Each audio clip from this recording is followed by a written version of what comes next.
नमस्कार, स्वागत है आपका एबीपी न्यूज में। आपके साथ मैं अखिलेश आनंद हूं। आप देख रहे हैं इंडिया चाहता है। अब से थोड़ी देर पहले गुजरात की जीत पर प्रधानमंत्री नरेंद्र मोदी ने बीजेपी कार्यकर्ताओं में जोश भरा है। वहीं विपक्ष भी हिमाचल और यूपी की मैनपुरी में अपनी जीत पर खुश है। यूपी के मैनपुरी लोकसभा उपचुनाव में डिंपल यादव ने बीजेपी उम्मीदवार को करीब 3 लाख वोटों से हरा दिया। अखिलेश यादव यह कह रहे हैं कि यह जीत नेताजी को समर्पित है। एबीपी न्यूज संवाददाता अजय दुबे ने समाजवादी पार्टी के अध्यक्ष अखिलेश यादव से खास बातचीत की है। आप भी सुनिए। चुनाव परिणाम आज देखने को मिले हैं मैनपुरी में, और जिस तरीके की मेहनत समाजवादी पार्टी की तरफ से की गई थी और आज उसी तरीके का उत्सव भी देखने को मिला। अखिलेश यादव जी बात करने के लिए मौजूद है। सर, समाजवादी जो कार्यकर्ता है, जो पूरी सोच है, उसके लिए बहुत पवित्र जगह है ये, और जिस तरीके के चुनाव परिणाम आए हैं, सोचे थे ऐसे ही कुछ रहेंगे? मैं सबसे पहले मैनपुरी की जनता का और खासकर मैनपुरी लोकसभा के मतदाताओं का धन्यवाद देता हूं। ये जीत मैनपुरी के मतदाताओं ने नेताजी को सच्ची श्रद्धांजलि दी है। ये बड़ी जीत है, ऐतिहासिक जीत है। जहां नकारात्मक राजनीति को पराजित किया है, वहीं समाजवादी पार्टी के कार्यकर्ता नेताओं को नई ऊर्जा मिली है। 2024 तक समाजवादी कार्यकर्ता नेता इसी तरह मेहनत करेंगे तो आपको उत्तर प्रदेश में परिणाम कुछ और दिखाई देंगे। तो मार्जिन जिस तरीके का आया है सर, ऐसा सोचा था क्या? मतलब बीजेपी जितने से दम लगा रही थी, मुख्यमंत्री आ रहे थे, उप मुख्यमंत्री आ रहे थे, पूरा कैबिनेट यहीं देखने को मिल रहा था। डिप्टी सीएम तो कई दिन रह के यहाँ पर गए। क्या दिखा रहा है इससे? एग्जाम्पल क्या निकल के आ रहा है? भारतीय जनता पार्टी ये नहीं जानती थी ये समाजवादी विचारधारा की गढ़ रहा है, जहाँ नेताजी ने डॉक्टर राम मनोहर लोहिया और बाबा साहब भीमराव अम्बेडकर जी के आंदोलन और उनके सिद्धांतों को यहाँ जन जन तक पहुँचाने का काम किया है। बाबा साहब और डॉक्टर राम मनोहर लोहिया के सिद्धांतों पे नेताजी चलते रहे। उसी का परिणाम आपने देखा कि जब नेताजी नहीं रहे हमारे बीच, तो एक एक मतदाता जो था, जो बाबा साहब को मानता है, जो डॉक्टर राम मनोहर लोहिया के सिद्धांतों पर चल रहा, उन्होंने मिलकर के समाजवादी पार्टी को ऐतिहासिक जीत दिलाई है। शिवपाल जी को लेकर मैं कई दफा पहले भी आपसे सवाल कर चुका हूं, आप जवाब देते रहे हैं। आज महत्वपूर्ण दिन है। सपा के सिंबल पे वो विधायक थे और आज उन्होंने अपना सिंबल विलय करा लिया है, आपके सिंबल को फिर से एक्सेप्ट कर लिया। कितनी मजबूती सपा को मिलेगी उनके आने से? ये खुशी है इस बात की कि जहाँ चुनाव से पहले वो साथ आ गए। हालांकि जब हमने विधानसभा चुनाव लड़े थे तो सिंबल समाजवादी पार्टी का था। सिंबल उन्हीं को मिलता है जो समाजवादी पार्टी के सदस्य थे। आज उनका दल भी साथ आ गया है। पार्टी को और संगठन को नई ऊर्जा मिलेगी और पार्टी से जुड़ करके ताकत भी मिलेगी। और जिस तरीके से चुनाव परिणाम रामपुर में आए हैं, आपने अपनी टीम भी भेजी वहाँ पे, मनोज पांडे और उनके संग वो विधायक थे, वो भी मीटिंग के दौरान निकल के गए। क्या लग रहा है कि जो चुनाव परिणाम है वो फेयर एंड फाइन है? कैसे लग रहा है? बहुत अफसोस है इस बात का कि लगातार इलेक्शन कमीशन को शिकायत करते रहे और शिकायतों पर कोई कार्रवाई नहीं हुई। प्रशासन अपनी मनमर्जी करता रहा। प्रशासन ने जो चाहा वो सेंट्रल फोर्स से कराया, जो वहाँ पर पुलिस लगी उससे करवाया। जिन बूथों पर समाजवादी पार्टी की बड़ी जीत होती थी, उन्हीं बूथों को सेंसिटिव किया गया। उन बूथों पर लोग न निकल पाएँ, लोग अपमानित हुए, लोगों को पीटा गया, लोगों को गाली गलौज किया गया, उसके बाद भी निकले। मैं समझता हूँ ये इलेक्शन फेयर नहीं हुआ है। ये पूरी तरीके से लोकतंत्र ख़त्म किया है। अगर आज रामपुर में हुआ है, कल किसी और जगह भी हो सकता था। मैनपुरी में भी कोशिश थी इनकी। जिस तरीके से सेंट्रल फोर्स बुला करके ये जगह जगह मार्च करवा रहे थे, फ्लैग मार्च करा रहे थे, हमारे जितने भी जिम्मेदार कार्यकर्ता हैं वो घर नहीं सो पाए। कईयों को पुलिस पकड़ना चाहती थी, कईयों के फ़ोन किए गए। यहाँ के जो ऑफिस के सीडीओ हैं वो लगातार प्रधानों को धमका रहे थे। कोई प्रधान नहीं छूटा होगा जिसको उन्होंने व्यक्तिगत फोन न किया हो और डराया ना हो। तो सोचिए, इस तरह का काम मैनपुरी में हुआ। मुझे खुशी है कि मैनपुरी की जनता ने इन चीज़ों की परवाह नहीं की और निकल कर के आके वोट डाला। लेकिन रामपुर में पुलिस ने और प्रशासन ने मिल कर के वोट रोके हैं। इलेक्शन कमीशन को समय समय पर हम लोगों ने वीडियोज़ और तमाम जानकारी दी, लेकिन उसके बाद भी कार्रवाई नहीं हुई। मैं समझता हूँ आज जब रिज़ल्ट आ गया है तो इलेक्शन कमीशन को वहाँ का चुनाव रद्द करके दोबारा चुनाव करना चाहिए। चुनाव रद्द करने की सर बात करें, आखिरी सवाल मैं ये करूंगा कि जिस तरीके से पूरा कुछ घटनाक्रम घटा है, आगे चल के शिवपाल यादव जी की सुरक्षा कम कर ली, जांच भी बैठेगी, बड़ा दबाव आने वाला है उनके ऊपर, पार्टी के ऊपर, और ये सारी चीजें कितने प्रिपेयर? और आखिरी सर इसमें यह भी है कि केशव मौर्य जी ने एक ट्वीट किया सुबह और बाद में डिलीट कर लिया। बीजेपी आश्वस्त थी अपनी जीत को लेकर, कुछ गुड़ागरीद गड़बड़ हो गया क्या उनकी तरफ से? नहीं, देखिए, बीजेपी को प्रशासन पे ज़्यादा भरोसा होता है। बीजेपी को झूठ बोलने पर, प्रोपेगेंडा करने पे ज़्यादा भरोसा है, उन्हें जनता पे कम भरोसा है। जनता ने महंगाई देखी, बेरोजगारी देखी, और जिस तरह किसान की अभी तक धान की खरीद नहीं हुई, डीएपी नहीं मिला, और जिस तरीके से लोग अपमानित हो रहे हैं इनके शासन प्रशासन में, कोई कल्पना नहीं कर सकता था। इसीलिए वो गलतफहमी में थे कि जनता उनका साथ देगी, प्रशासन के माध्यम से वो दबाव बना लेंगे। लेकिन जनता ने लोकतंत्र में अपने अधिकार को समझते हुए वोट डाला है, उनकी नकारात्मक राजनीति को खत्म किया है। नकारात्मक राजनीति को खत्म करने की बात अखिलेश यादव करते हुए दिखाई दे रहे हैं। कैमरा पर्सन राजेश पांडे के संग अजय दुबे, एबीपी न्यूज। और अब बात एक करिश्मे की। करिश्मा एक ग्रीक शब्द है, लेकिन 8 साल के दौरान इसे धरातल पर उतरते 134 करोड़ हिंदुस्तानियों ने देखा, और एक बार फिर ऐसा ही हुआ है। 182 सीटों में से 156, यह वो रिकॉर्ड आंकड़ा है जिसकी बदौलत बीजेपी लगातार 7वीं बार गुजरात में सरकार बनाने जा रही है। 37 सालों से गुजरात में बीजेपी जो सपना देख रही थी वो पूरा हो चुका है। सवाल ये, गुजरात में बीजेपी की रिकॉर्ड तोड़ जीत की वजह क्या है? क्यों बार बार, हर बार गुजरात गांधीनगर की गद्दी पर बीजेपी को ही विराजमान करता है? तो गुजरात में ऐतिहासिक जीत का तथ्यों, आंकड़ों और सबूतों के साथ विस्तार से आप ये विश्लेषण देखिए। भारतीय जनता पार्टी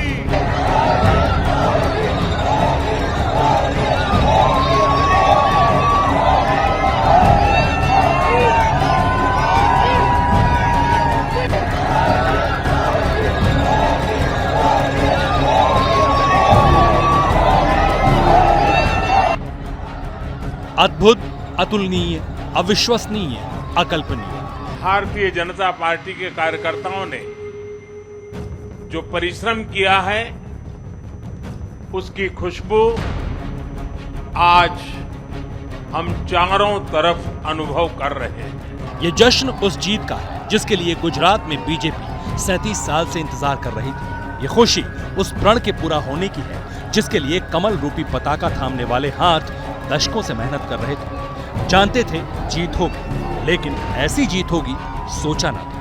देश की जनता का भरोसा सिर्फ और सिर्फ भाजपा पर है। सारे समीकरण ध्वस्त हो गए, सारे अनुमान हवा हो गए, सारे रिकॉर्ड धराशायी हो गए। 2027 तक गांधीनगर की गद्दी पर कमल का ठप्पा और पक्का हो गया। इस बार वाकई गुजरात ने तो कमाल ही कर दिया है, और गुजरात की जनता ने तो रिकॉर्ड तोड़ने में भी रिकॉर्ड कर दिया। उसने गुजरात की स्थापना से लेकर के अब तक सारे रिकॉर्ड तोड़ दिए। प्रधानमंत्री ने जो कहा वही सच्चाई है। गुजरात ने इतिहास रच दिया। मैंने गुजरात के भाई बहनों और युवाओं से कहा था कि इस बार नरेंद्र का रिकॉर्ड टूटना चाहिए, और मैंने वादा किया था कि भूपेंद्र नरेंद्र का रिकॉर्ड तोड़े, इसलिए नरेंद्र जी जान से मेहनत करेगा। गुजरात में रिकॉर्ड तोड़ जीत से बीजेपी गदगद है, लेकिन बीजेपी के जश्न के मौके पर यह जानना भी जरूरी है कि गुजरात में कांग्रेस का वो रिकॉर्ड क्या था। साल था 1985। इंदिरा गांधी की हत्या के बाद कांग्रेस शहादत की लहर पर सवार थी। गुजरात में कांग्रेस के पास माधव सिंह सोलंकी जैसा नेता था, और सोलंकी के पास था खाम फॉर्मूला। खाम यानी क्षत्रिय, हरिजन, आदिवासी और मुस्लिम। माधव सिंह सोलंकी की सरकार ने पिछड़ी जातियों का आरक्षण 10% से बढ़ाकर 28% कर दिया। इसमें कई और जातियां भी शामिल कर दी।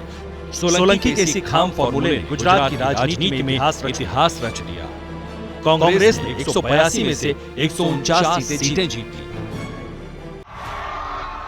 लेकिन इस बार प्रधानमंत्री मोदी के करिश्मे के तूफान से गुजरात में कांग्रेस का 37 साल पुराना रिकॉर्ड ही नहीं, कांग्रेस भी हवा हो गई।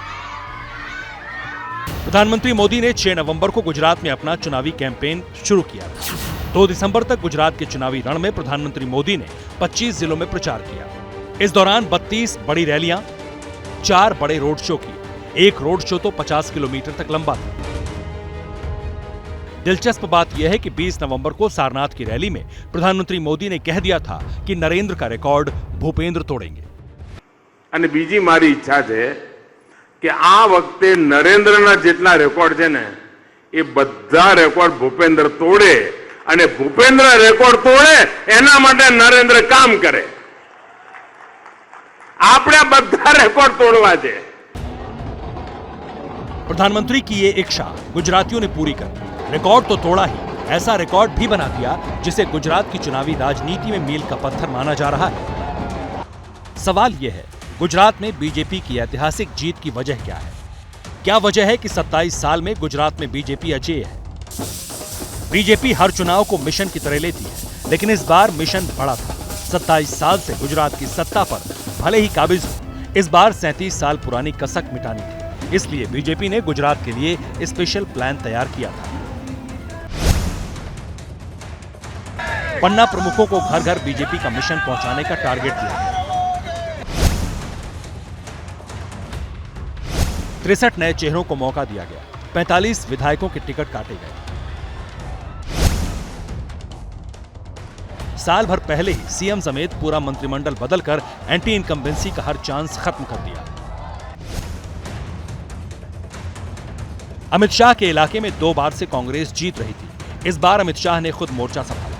दोनों सीटें बीजेपी जीती। सौराष्ट्र कांग्रेस का गढ़ कहा जाता था। प्रधानमंत्री मोदी ने सौराष्ट्र में ताबड़तोड़ रैलियां की।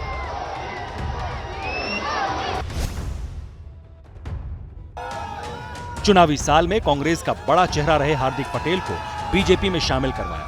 कभी पानी पी पी कर पीएम मोदी को कोसने वाले हार्दिक पटेल का ऐसा हृदय परिवर्तन हुआ कि वो प्रधानमंत्री मोदी के मुरीद हो गए। इससे पहले 2019 में अल्पेश ठाकोर ने बीजेपी ज्वाइन कर ली थी। इतना ही नहीं, पिछले 2 साल के दौरान कांग्रेस के करीब 15 विधायक बीजेपी में शामिल हुए।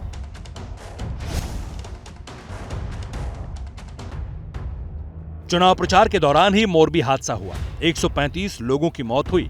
विरोधियों को लगा कि बीजेपी को घेरने का मौका मिल गया, लेकिन कांग्रेस की यह ख्वाहिश अधूरी रह गई।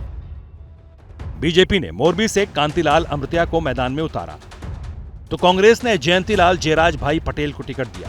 1990 से 2007 तक पटेल लगातार 5 चुनाव हारे थे। खास बात यह है कि 4 बार तो उन्हें कांतिलाल अमृत्या ने ही शिकस्त दी थी। खास बात यह भी है कि कांतिलाल मोरबी हादसे के बाद नदी में उतरकर लोगों की जान बचाते भी नजर आए थे।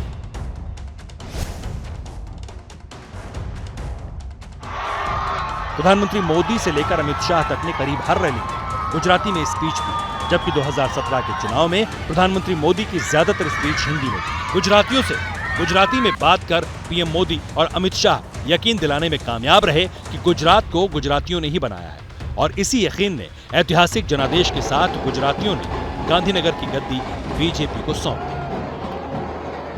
जी हां, तो गुजरात के जो नतीजे हैं उसके तमाम मायने मतलब हैं। देखिए, सबसे पहली बात तो यह कि भारतीय जनता पार्टी के लिहाज से बात करें तो प्रचंड जीत, कांग्रेस के लिहाज से अगर बात करें तो प्रचंड हार, और आम आदमी पार्टी का वहां पर उदय। देखिए रिपोर्ट।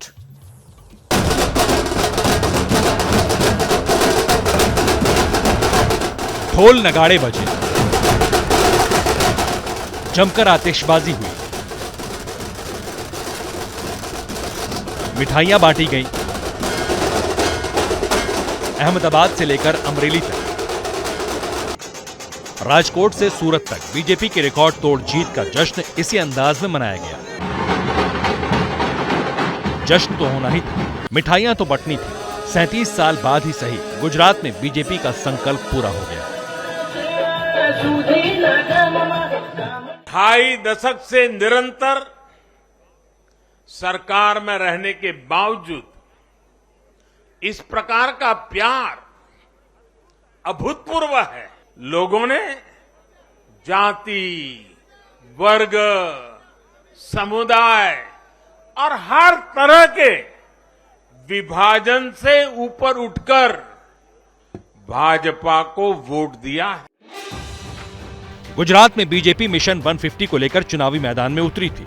गुजरातियों ने बीजेपी को उससे ज्यादा सीटें दे दी। इससे पहले 2002 में भी ऐसा ही करिश्मा हुआ था। 2002 में हुए चुनाव में बीजेपी ने सबसे ज्यादा 127 सीटें जीती, तो तो कांग्रेस महज 51 सीटों पर सिमट गई थी। खास बात यह है कि जिस गुजरात की सत्ता पर कभी कांग्रेस एक छत्र राज करती थी, वहां इस दफा विपक्ष का नेता बनने लायक सीटों के करीब भी मुश्किल से पहुंच पाई।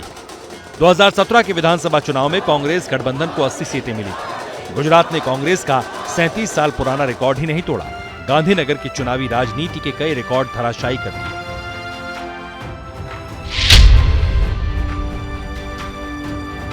गुजरात में भी आम आदमी पार्टी का सीएम कैंडिडेट चुनाव हार गया।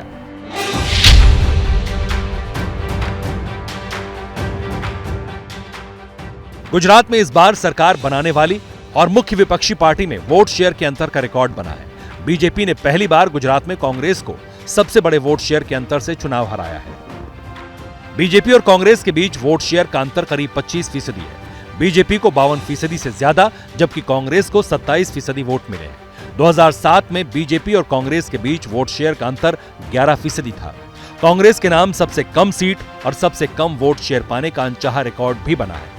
1990 में कांग्रेस सबसे कम 33 सीट जीती थी, तब कांग्रेस को करीब 31% वोट मिले थे। इस बार कांग्रेस को 20 से कम सीट और करीब 27% वोट मिले हैं।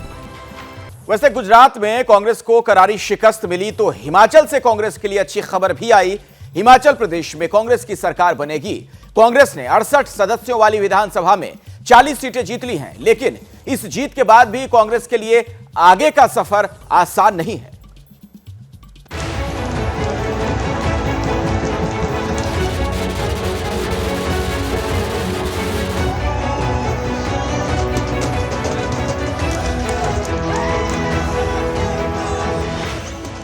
ढोल बजे, पटाखे फूटे, नारेबाजी हुई, जीत का जश्न मना। सालों के सूखे के बाद कांग्रेस कार्यकर्ताओं को जश्न का मौका मिला। ये मौका हिमाचल के चुनाव नतीजों से आया। गुजरात में गम में डूबी कांग्रेस को हिमाचल से संजीवनी मिली। हिमाचल प्रदेश के वोटर ने हर 5 साल में सरकार बदलने का रिवाज कायम रखा और जयराम ठाकुर का राज बदल दिया। 2018 के बाद किसी राज्य में कांग्रेस को अपने दम पर पूर्ण बहुमत मिला है। हम एक स्थिर सरकार देने जा रहे हैं हिमाचल प्रदेश को। क्या कांग्रेस को इस बात का भी डर है कि जोड़ तोड़ वाला हिसाब किताब यहाँ रहेगा? डर नहीं है, सजग हैं और बिल्कुल सजग हैं और हम बिल्कुल आपको आश्वस्त करते हैं कि इस तरह का कोई आप लोगों के सहयोग से आप ऑपरेशन कीचड़ तो नहीं होने देंगे कम से कम। हिमाचल के मतदाताओं के फैसले से कांग्रेस को संजीवनी तो मिली है, लेकिन वोटर्स ने हिमाचल में बीजेपी को भी पूरी तरह साफ नहीं किया है। अब तक हिमाचल में सत्तारूढ़ पार्टी बुरी तरह हारती रही है, लेकिन इस चुनाव में वोटर्स ने बीजेपी को एक मजबूत विपक्ष की भूमिका दी है। कांग्रेस चुनाव जीती है, लेकिन वो बहुमत के आंकड़े से थोड़ा सा ही आगे है। भाजपा के बारे में एक ये बात भी जानी जाती है कि भाजपा जहाँ जीतती है वहाँ तो जीतती है, जहाँ नहीं जीतती है वहाँ जरूर जीतती है। ये होता रहा है। ये सब लोग राजनीतिक क्षेत्र में काम करने वाले लोग हैं। जो परिस्थिति होगी उस परिस्थिति को लेकर के कुछ कहा नहीं जा सकता। यानी आप डिनाई नहीं कर रहे कि वैसी परिस्थिति भी हो सकती है। सब तरह की संभावनाएं उपलब्ध रहती है। हिमाचल प्रदेश में कांग्रेस के सामने चुनौती विधायकों को एकजुट रखना और बहुमत को बचाए रखने की है, क्योंकि हिमाचल में कांग्रेस बहुमत से थोड़ी ही ऊपर है और बीजेपी चंद कदम ही पीछे है। इसलिए कांग्रेस ने अपने जीते हुए उम्मीदवारों की घेरेबंदी शुरू कर दी है।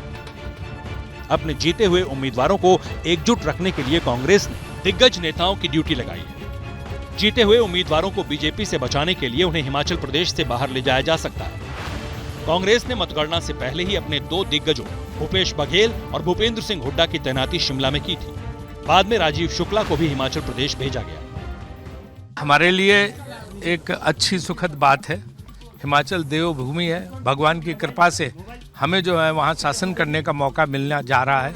और जो कांग्रेस ने वादे किए थे, 10 गारंटी जो कांग्रेस ने घोषित की थी, उन 10 गारंटियों को हम पूरी तरह से लागू करेंगे और भी हिमाचल की जनता विकास के लिए हम सब कुछ करेंगे।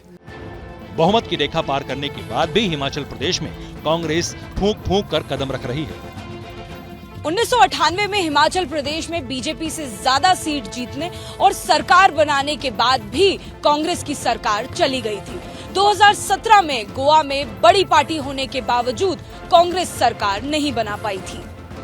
इसलिए अब हिमाचल प्रदेश में सरकार बनने तक कांग्रेस का फोकस अपने विधायकों को बचाना है। चर्चा है कि कांग्रेस जीत का सर्टिफिकेट मिलने के बाद सभी विधायकों को मोहाली बुलाएगी। मोहाली से इन विधायकों को किसी दूसरे राज्य में ले जाया जा सकता है।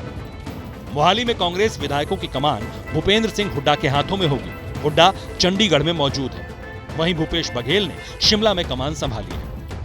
हम हर वो चीज करेंगे जिसके लिए हमको लोकतंत्र को बचाना है, क्योंकि भाजपा कुछ भी कर सकती है। हमने छत्तीसगढ़, हमने महाराष्ट्र में देखा है, मेघालय में देखा है, गोवा में देखा है। वो चीज हिमाचल के अंदर रिपीट नहीं होगी, इसका मैं आपको विश्वास दिला सकता हूं। अपने साथियों को तो संभाल के रखना पड़ेगा, क्योंकि भाजपा कुछ भी कर सकती है, किसी तरह की जाती है। उत्तर भारत में सिर्फ 2 सूबों तक सिमट गई कांग्रेस के लिए हिमाचल के चुनावी नतीजे संजीवनी बने। 4 साल बाद कांग्रेस ने किसी राज्य में सीधी टक्कर में बीजेपी को परास्त कर सत्ता पर कब्जा किया है। इसलिए कांग्रेस कार्यकर्ता जश्न में डूबे हैं, तो कांग्रेस नेतृत्व सतर्क है और इस जद्दोजहद में है कि कैसे विधायकों को एकजुट रखा जाए और कैसे हिमाचल में सरकार बनाई जाए। और अभी एक बड़ी खबर आ रही है। बीजेपी मुख्यालय में एक बैठक चल रही है। इस बैठक में प्रधानमंत्री मोदी, जेपी नड्डा, अमित शाह, राजनाथ सिंह मौजूद हैं। आपको बता दें, इस बैठक में गुजरात, हिमाचल प्रदेश और दिल्ली में एमसीडी चुनाव के नतीजों की समीक्षा हो रही है। इसी में गुजरात, हिमाचल के लिए पर्यवेक्षक भी तय होंगे। तो अभी की बड़ी खबर आपको बता दें, बीजेपी मुख्यालय में बड़ी बैठक चल रही है। इस बैठक में का एजेंडा क्या है आपको बताएंगे हमारे सहयोगी नीरज पांडे इस वक्त हमारे साथ फोन लाइन पर जुड़ गए। नीरज, इस समय प्रधानमंत्री नरेंद्र मोदी, जेपी नड्डा, गृह मंत्री अमित शाह, राजनाथ सिंह और दूसरे नेताओं के साथ बैठक कर रहे हैं। भाजपा मुख्यालय में ये बैठक चल रही है और माना जा रहा है इस बैठक में तीनों राज्यों के, खासकर हिमाचल और गुजरात चुनाव की समीक्षा होगी, एमसीडी चुनाव की समीक्षा होगी और इसके अलावा तीनों राज्यों के लिए पर्यवेक्षकों के नामों पे भी मुहर लग जाएगी, क्योंकि गुजरात में मुख्यमंत्री का चयन होना है, विधायक दल की बैठक होनी है, वहाँ के पर्यवेक्षक का के लिए नाम का चयन होगा। इसके अलावा हिमाचल में नेता प्रतिपक्ष का चयन होना है, वहाँ के लिए भी पर्यवेक्षक तय किए जाना है और इसके अलावा एमसीडी के इलेक्शन के लिए नाम तय किए जाएंगे। चलिए, शुक्रिया नीरज इस जानकारी के लिए आपका। और देखिए, दूसरे खेमे में भी हलचल तेज है। हिमाचल प्रदेश में कांग्रेस विधायक दल की बैठक कल होगी। अभी एक बड़ी जानकारी निकलकर सामने आ रही है, कल यह बैठक आहूत की गई है। शिमला में कल होगी कांग्रेस विधायक दल की बैठक। तो बड़ी खबर हिमाचल प्रदेश से आ रही है। हमारे साथ जैनेंद्र, हमारे सहयोगी, इसी खबर पर जुड़ गए हैं और अधिक जानकारी के साथ। जैनेंद्र, क्या विधायक दल का जो नेता चुन लिया जाएगा तो ये मान लें कि अब सीएम चेहरा कौन होगा ये कल स्पष्ट हो जाएगा? देखिए, विधायक दल की जो बैठक होगी उसमें ज्यादा संभावना इस बात की है कि पार्टी हाईकमांड को यानी कांग्रेस नेतृत्व को अधिकृत किया जाएगा विधायक दल का नेता चुनने के लिए, यानी मुख्यमंत्री का चेहरा चुनने के लिए। बड़ी बात यह है कि पहले ये संकेत मिल रहे थे कि कांग्रेस अपने विधायक दल की जो बैठक है वो मोहाली में बुला सकती है, क्योंकि कांग्रेस को जोड़ तोड़ का डर सता रहा था। लेकिन जिस तरीके से खुद चाहे वो जयराम ठाकुर हो या फिर राष्ट्रीय अध्यक्ष जेपी नड्डा हो, उन्होंने साफ स्पष्ट बयान दिया है कि बीजेपी को विपक्ष में बैठने का जनादेश मिला है और इसके बाद कांग्रेस को भी लगा कि जोड़ तोड़ का कोई खतरा नहीं है। इसके बाद रणनीति में बदलाव हुआ है और अब विधायक दल की बैठक जो पहले मोहाली में होने की संभावना थी, अब ये जानकारी मिल रही है हमें सूत्रों के हवाले से कि बैठक शिमला में होगी कल दोपहर के बाद विधायक दल की बैठक। चलिए, तो इस बैठक पर नजर बनाकर आप रखिएगा जैनेंद्र। बहुत बहुत शुक्रिया, धन्यवाद इस जानकारी के लिए आपका। हिमाचल प्रदेश में कांग्रेस विधानसभा चुनाव जीत गई, लेकिन इस जीत के साथ ही कांग्रेस में नया संकट और संग्राम भी शुरू हो गया है। यह संग्राम है सीएम की कुर्सी का। हिमाचल में सीएम पद के लिए कांग्रेस के नेताओं के बीच रेस शुरू हो गई है और यह लड़ाई पार्टी आलाकमान की चिंता बढ़ाने वाली है।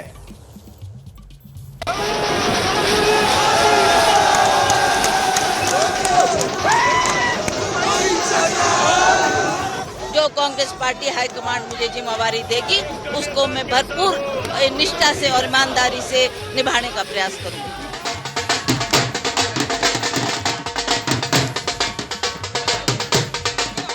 इसके काम पर हम जीत कर आ रहे हैं, उनको उनकी लेगेसी को अवश्य हाईकमांड भी नजरअंदाज नहीं कर सकती। आगे जब विधायक दल की बैठक होगी उसमें आगे देखेंगे क्या बनता है। हिमाचल प्रदेश में कांग्रेस ने चुनावी जंग जीत ली है और इस जीत के साथ ही कांग्रेस स्टाइल संकट भी शुरू हो गया है। हिमाचल प्रदेश में सीएम पद के लिए कांग्रेस में इस वक्त एक नहीं अनेक चेहरे हैं। इनमें प्रतिभा सिंह सुखविंदर सिंह सुक्खू और मुकेश अग्निहोत्री सबसे आगे हैं। हिमाचल में सीएम पद की रेस कितनी तगड़ी है, इसका अंदाजा इसी बात से लग जाता है कि जैसे ही कांग्रेस रुझानों में आगे हुई, शिमला में प्रतिभा सिंह के घर के बाहर जश्न शुरू हो गया।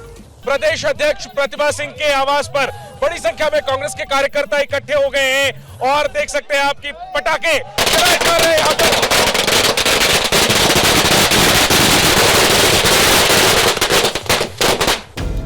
सीएम पद पर प्रतिभा सिंह का दावा इसलिए भी मजबूत है क्योंकि वो हिमाचल प्रदेश की कांग्रेस अध्यक्ष हैं और हिमाचल में कांग्रेस की जड़ मजबूत करने वाले वीरभद्र सिंह की विरासत भी उनके पास है। उन्होंने मुझे पार्टी का अध्यक्ष बनाया, वो भी इस बात को ध्यान में रखते हुए कि वीरभद्र सिंह की विरासत को हम नजरअंदाज नहीं कर सकेंगे। उन्होंने मुझे ये जिम्मेवारी दी और जब मैं मैदान में गई तो हर एक व्यक्ति की ये भावना थी कि हम हाईकमांड का धन्यवाद करते हैं कि जो आपको ये जिम्मेवारी दी गई। विधानसभा चुनाव में कांग्रेस ने वीरभद्र सिंह के नाम और विरासत का इस्तेमाल किया। अब उसी विरासत का हवाला देकर प्रतिभा सिंह सीएम पद पर दावेदारी कर रही हैं। लेकिन प्रतिभा सिंह की राह इतनी आसान भी नहीं है। प्रतिभा सिंह ने विधानसभा चुनाव नहीं लड़ा है और कांग्रेस के दूसरे नेता कह रहे हैं कि सीएम विधायकों के बीच से ही चुना जाना चाहिए। विधायकों के बीच से नेता चुनने की मांग करने वालों में सुखविंदर सिंह सुक्खू सबसे आगे हैं, क्योंकि सुक्खू खुद सीएम पद की रेस में है। सुखविंदर सिंह सुक्खू हिमाचल कांग्रेस के अध्यक्ष रह चुके हैं। विधानसभा चुनाव में उन्हें प्रचार समिति का प्रमुख बनाया गया था। सुक्खू को राहुल गांधी की पसंद भी माना जाता है। सुक्खू हमीरपुर जिले की नादौन सीट से चौथी बार विधायक बने हैं। अब जा रहे हैं, विधायक दल की बैठक होगी, हाईकमान को बताया जाएगा, हाईकमान पे जो निर्देश होगा वो फिर मुख्यमंत्री बनेगा। विधायक दल और हाईकमान मिलकर तय करेंगे। सुक्खू अनुभवी भी हैं, लेकिन वीरभद्र सिंह से सुक्खू की कभी नहीं बनी, इसलिए चर्चा है कि प्रतिभा सिंह उनके नाम का पुरजोर विरोध करेंगी। सुक्खू को रोकने के लिए प्रतिभा सिंह मुकेश अग्निहोत्री का नाम आगे कर सकती हैं। मुकेश अग्निहोत्री विधानसभा में नेता प्रतिपक्ष थे। वीरभद्र सिंह की सरकार में मुकेश मंत्री रह चुके हैं, लेकिन मुकेश अग्निहोत्री का ब्राह्मण होना उनकी राह का सबसे बड़ा रोड़ा बन सकता है। प्रतिभा सिंह, सुखविंदर सिंह सुक्खू और मुकेश अग्निहोत्री के अलावा हर्षवर्धन चौहान और राजेश धर्माणी भी सीएम पद की रेस में शामिल हैं। जहां हर्षवर्धन चौहान किसी गुट के नहीं है और अनुभवी नेता है, तो वहीं राजेश धर्माणी राहुल गांधी की टीम के करीबी माने जाते हैं। यानी हिमाचल में कांग्रेस ने अभी आधा फासला तय किया है। कांग्रेस चुनाव तो जीत गई, लेकिन चुनौती पहले सीएम चुनने की है और फिर कैबिनेट बनाने की। शिमला से एबीपी न्यूज के लिए जैनेंद्र की रिपोर्ट। गुजरात चुनाव में बीजेपी की रिकॉर्ड जीत के साथ ही आम आदमी पार्टी ने भी एक बड़ी कामयाबी हासिल कर ली है। बेशक विधानसभा में आम आदमी पार्टी के विधायकों की संख्या 5 है, लेकिन गुजरात चुनाव से मिले वोटों की बदौलत आम आदमी पार्टी अब राष्ट्रीय पार्टी बनने की राह पर है। आम आदमी पार्टी ने यह मुकाम सिर्फ 10 सालों में हासिल किया है। ये छोटा रिचार्ज बोलेगा, सिर्फ इस पे नहीं बात करेंगे, गारंटी कार्ड देंगे। मोदी जी के छोटे भाई छोटा रिचार्ज अरविंद केजरीवाल जी। छोटा रिचार्ज ने बड़ा धमाका कर दिया। छोटा रिचार्ज नोट पे जाता ये कर। विरोधी देखते रहे और छोटा रिचार्ज वाली पार्टी 10 साल में राष्ट्रीय पार्टी बन गई। गुजरात के नतीजों पर सबकी नजर थी। केजरीवाल ने लिखकर दावा किया था कि उनकी पार्टी जीतेगी। उन दावों की परीक्षा से पहले ही आम आदमी पार्टी को इम्तिहान पास करने का भरोसा था। एग्जिट पोल आते के साथ ही आम आदमी पार्टी को ये भरोसा हो गया कि गुजरात के वोट से वो राष्ट्रीय पार्टी बन जाएंगे। इसीलिए मतगणना से पहले ही पार्टी के दफ्तर के बाहर बधाई वाले पोस्टर लग गए। जब मतगणना हुई और नतीजे आए तो इसका जश्न भी आम आदमी पार्टी के दफ्तर में मनाया गया। पार्टी के दिग्गज नेताओं ने झंडा फहराया और गुजरात के वोटर्स को धन्यवाद कहा। सभी आम आदमी पार्टी के कार्यकर्ताओं को, सभी देशवासियों को बहुत बहुत बधाई। आपकी आम आदमी पार्टी आज राष्ट्रीय पार्टी बन गई है। भ्रष्टाचार के खिलाफ आंदोलन की पृष्ठभूमि से निकली आम आदमी पार्टी 10 साल में उस मुकाम पर खड़ी है जहां पहुंचने की हसरत कई पार्टियों की है। 26 नवंबर 2012 को अरविंद केजरीवाल ने दिल्ली में चुनाव लड़ने के लिए पार्टी बनाई थी। तब केजरीवाल ने राजनीति बदलने की शपथ ली थी। अब इस देश के आम आदमी, आम औरत और आम बच्चे ने तय किया है कि संसद से अब नेताओं को भगाएंगे, अगले चुनावों में इन नेताओं को भगाएंगे और खुद संसद में जाकर आम आदमी बैठेगा। आम आदमी पार्टी के आने से राजनीति बदली या पार्टी खुद बदल गई, इस पर चर्चा होती रहती है। लेकिन इन 10 सालों में केजरीवाल दिल्ली की स्थानीय राजनीति से देश की राजनीति में बड़ा चेहरा बन गए हैं। आप सोचिए कहां से हमने सफर शुरू किया था। जब हमने 10 साल पहले इस पार्टी का गठन किया तो लोग कहते थे दिल्ली में कितनी सीटें जीतेंगे, 5 जीतेंगे कि 2% आएगा कि 1% आएगा। एक बार, 2 बार नहीं, 3 बार दिल्ली की जनता ने आम आदमी पार्टी की सरकार बनाई और आम आदमी पार्टी का परचम लहराया। और गुजरात जो भारतीय जनता पार्टी का गढ़ कहा जाता है, उस गुजरात में गए तो वहां की जनता ने आपको राष्ट्रीय पार्टी बना दिया। 35 लाख वोट अभी तक मिल चुके हैं। आम आदमी पार्टी ऐसे वक्त में राष्ट्रीय पार्टी बनने जा रही है जब 1.5 साल बाद लोकसभा चुनाव होने, एनडीए से मुकाबले के लिए थर्ड फ्रंट की बात होती है। इस फ्रंट में कभी ममता, कभी शरद पवार, कभी नीतीश का चेहरा आगे होता था। लेकिन 10 सालों की राजनीति की बदौलत केजरीवाल ने इन पुराने दिग्गजों को पीछे छोड़ दिया है। आज दिल्ली और पंजाब में आम आदमी पार्टी की सरकार है। गोवा और गुजरात में केजरीवाल की पार्टी के विधायक हैं और तैयारी बीएमसी चुनाव लड़ने की है। बिल्कुल 10 साल में कोई पार्टी एक नेशनल पार्टी बन सके, ये एक बहुत बड़ी उपलब्धि है। आम आदमी पार्टी ने करके दिखाया है। यही नहीं, हम ऑलरेडी देश की सबसे तीसरी बड़ी पार्टी बन चुके हैं। हमारी 2 राज्यों में सरकार है, कांग्रेस के बराबर में हम आज खड़े हैं। और अभी गुजरात की जनता ने हमें जो वोट शेयर से नवाजा है, उसकी वजह से आज हम नेशनली रिकॉग्नाइज्ड पार्टी बन गए हैं। यानी छोटे छोटे कदम उठाकर आम आदमी पार्टी अब 2024 में चैलेंजर की भूमिका में आ रही है। बेशक केजरीवाल गुजरात में कोई बड़ा चमत्कार नहीं कर पाए, लेकिन गुजरात की बदौलत केजरीवाल ने राजनीति के उन पुराने और चर्चित चेहरों को पीछे छोड़ दिया जो मिशन 2024 में खुद को मोदी के मुकाबले विपक्ष का चेहरा मान रहे थे। चुनावी इतिहास उत्तर प्रदेश में भी बना है। मुलायम सिंह यादव की परंपरागत सीट रही मैनपुरी में समाजवादी पार्टी ने रिकॉर्ड जीत हासिल कर इतिहास रच दिया। डिंपल यादव ने 3.25 लाख से ज्यादा वोट से जीत हासिल की, तो वहीं आजम खान के गढ़ रामपुर में पहली बार बीजेपी ने शानदार जीत हासिल की है। समाजवादी पार्टी के लिए मैनपुरी और बीजेपी के लिए रामपुर की जीत के मायने क्या हैं, समझिए। मैं धन्यवाद देना चाहूंगी समाजवादी पार्टी के सभी कार्यकर्ताओं का।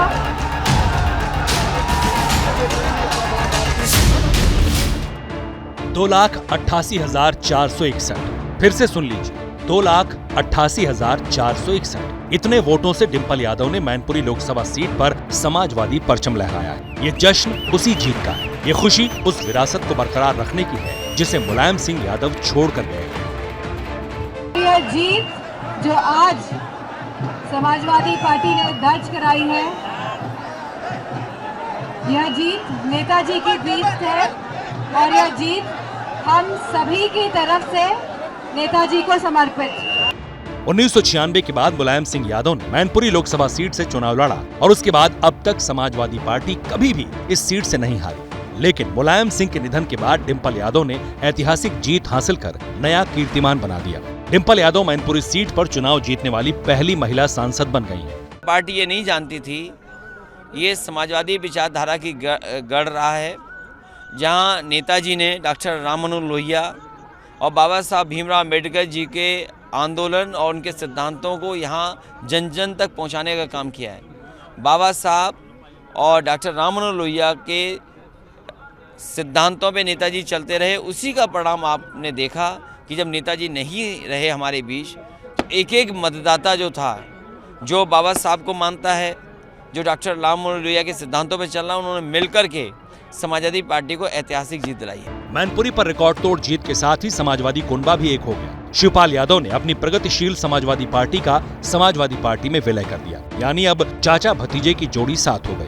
मैनपुरी से डिंपल की जीत ने यह भी बता दिया कि यादव बेल्ट पर समाजवादी परिवार की पकड़ मुलायम के बाद भी बरकरार है। मैनपुरी के अलावा आज यूपी की 2 विधानसभा सीटों रामपुर और खतौली पर हुए उपचुनाव के नतीजे भी सामने आ गए। मैनपुरी में जहां समाजवादी कुनबे के लिए खुशी का मौका आया, तो आजम खान के गढ़ रामपुर में भी बड़ा उलटफेर हुआ। पहली बार रामपुर में कमल खिला। खतौली में आरएलडी ने जीत हासिल की। रामपुर में बीजेपी के आकाश सक्सेना ने समाजवादी पार्टी के उम्मीदवार आसिम रजा को 34,136 वोट से मात दी। तो खतौली सीट पर आरएलडी के मदन भैया ने बीजेपी की राजकुमारी सेन को 22,143 वोट से हराया। रामपुर में बीजेपी की जीत ऐतिहासिक मानी जा रही है, क्योंकि पहली बार पार्टी यहां भगवा फहरा सकी है। बीजेपी के लिए रामपुर का नतीजा नई उम्मीद लेकर आया। ये उम्मीद है पसमानदा समाज, जिन्हें अपने पाले में करने के लिए बीजेपी लंबे वक्त से कोशिश कर रही है। क्या मजबूरी है मेरी, बताइए। मैं अभी आपको बताती हूँ कि मैंने ओए होए होए होए नमकीन के चटकारे लेते हुए टकटकी मार के डिबेट शो को पॉज रिपीट कर करके देख रहे हैं जोगिंदर जी। इनकी तरह आप भी देखें अपनी फेवरेट डिबेट्स को रिपीट कर और डाउनलोड कीजिए एबीपी लाइव ऐप अपने स्मार्ट टीवी पर।